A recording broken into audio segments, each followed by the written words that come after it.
What's up, it's your boy Phone another What's up, it's your boy Phone another video, and in today's video we have, could you survive New Orleans in 1994? Fuck no. That was when the murders was the highest, my nigga. Soldier Slim and them, fucking Birdman, like niggas was just killing and getting out. Fuck no. And I'm from Louisiana, hell no. There were 424 murders in this city. 424 murders, gang. We were being called the murder capital of America. Niggas think New Orleans bad. Nah, like New Orleans still bad, but nigga, it don't compare to this game. New Orleans is not that bad compared to this. Which city has the most brutal police department in the United States? Every time the U.S. Department of Justice ranks police what the fuck? Departments for the cops was raping shit. Brutality. Cops was corrupt as fuck. The New Orleans Police Department comes in first. I would say this, bro. 94 was a rough one for me, man. Never past 94 and Rest in peace, Soldier Slim, though. Out here off the porch, a gangster. I'm telling you. I want you to stop the killing in the city. People are dead, and I can't stand these fucking AI voices. I think that somebody might kill me. Those words were written by 9-year-old James Darby Jr. in the spring of 1994. A plea in a letter to then-President Bill Clinton. In a city drowning in bloodshed, even a child could sense death looming. Tragically, little James's fears came true just days later when he was killed in a drive-by shooting on Mother's Day. One more innocent victim of New Orleans' most violent year on record. In 1994, there were 424 murders in this city. We were being called the murder capital of America. It was an era when second lines and jazz funerals blended with the wail of sirens. Boy, imagine going to a fucking second line during that time, boy. Fuck no. And daily life in some neighborhoods felt like a war zone. Beneath the humid air and joyous music of the French Quarter lurked an atmosphere of fear and grief. This is the story of New Orleans in 1994, a city under siege by its own demons in the face of overwhelming violence. Every corner of the Crescent City felt the strain. From the tourist-filled French Quarter to the back-of-town slums, nobody was untouched. Much of the carnage was concentrated in the city's most impoverished areas. In many of the public housing projects, murder had become tragically routine. The FBI tallied 99 killings on public housing property the year before. About 1/4 of all homicides in 1994 proved even deadlier. These sprawling complexes, among the oldest in the nation, were poorly lit, crumbling, and nearly impossible to police. The Big Four housing projects in Central City that had the crack and the turf battles. From Central City to the 9th Ward, entire neighborhoods became killing grounds. I specifically remember the 35 people that were killed in the 6-block area in the Calcio housing project, man, in 1 year. In the Magnolia and Calcio projects, the Calcio. Rival crews turned courtyards into battlefields. Crews like the God... Yeah, they had to take them bitches down. They had to destroy all them projects, man. Them niggas was raising hell. Boys, Dooney Boys, and Hot Boys staked out corners and stairwells. Turf disputes were often settled with high-powered weapons. 1 out of every 10 New Orleanians lived in public housing, but these complexes saw roughly 1 out of every 4 murders. Fueling the bloodshed was a thriving drug trade. Crack cocaine and heroin flooded the city during the late 80s and early 90s. And by 1994, a deadly ecosystem had evolved. Small cliques, operated block by block, ward by ward.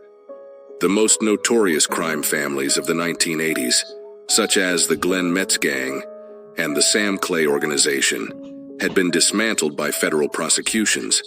But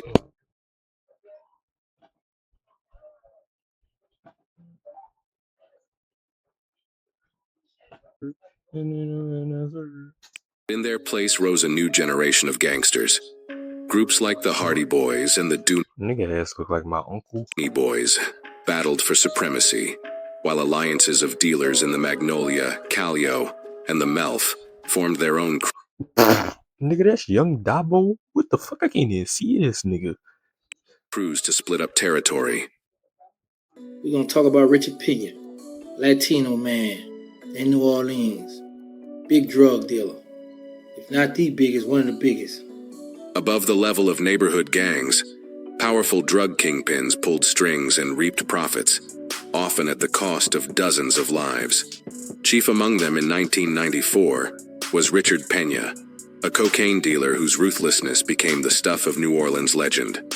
Pena ran an organization so fearsome that law enforcement later called it one of the biggest and most violent drug gangs in the city's history. His underlings cornered much of the city's cocaine market in the mid-1990s and kept its grip through a string of murders, prosecutors said.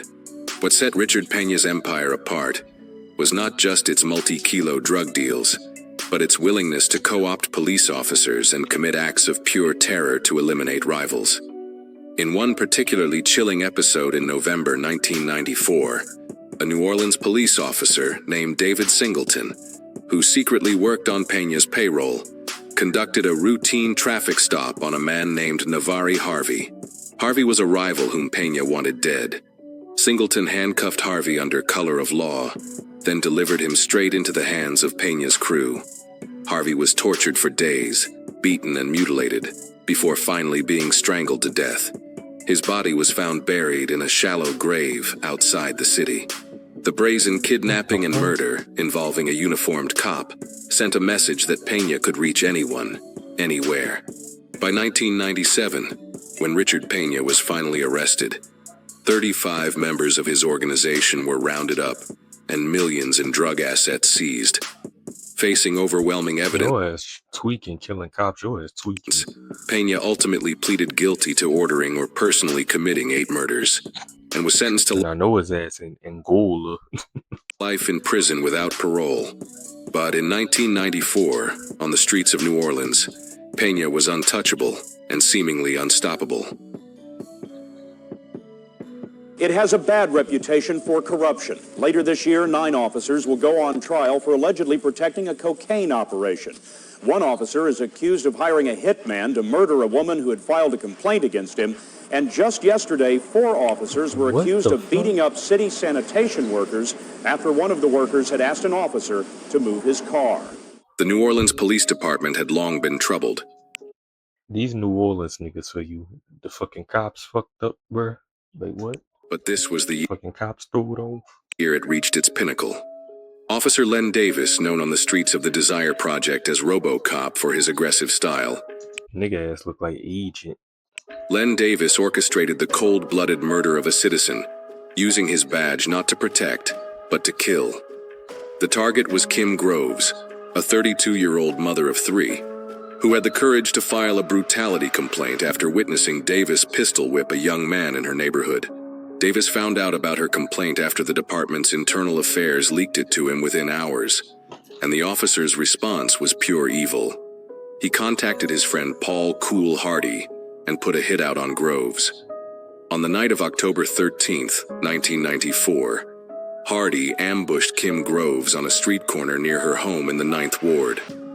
As she begged for her life, reportedly offering her attacker her jacket, thinking it was a robbery, Hardy shot her once in the head. Even in a city unfazed by violence, the murder of Kim Groves by a policeman was a seismic shock. Len What the fuck? Davis's utter lack of remorse made it even more chilling.